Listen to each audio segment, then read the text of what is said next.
This is WPL D12 or D42 with a normal 1/10 RC car body.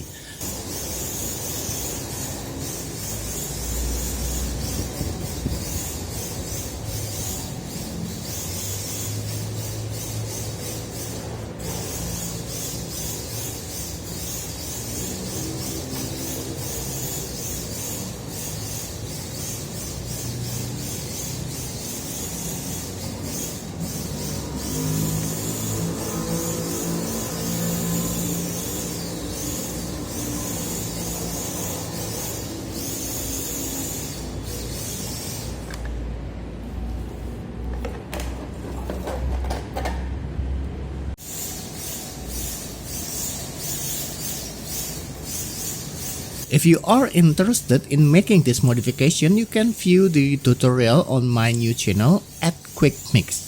The link is provided in the video description. All future RC related videos will be uploaded to this new channel.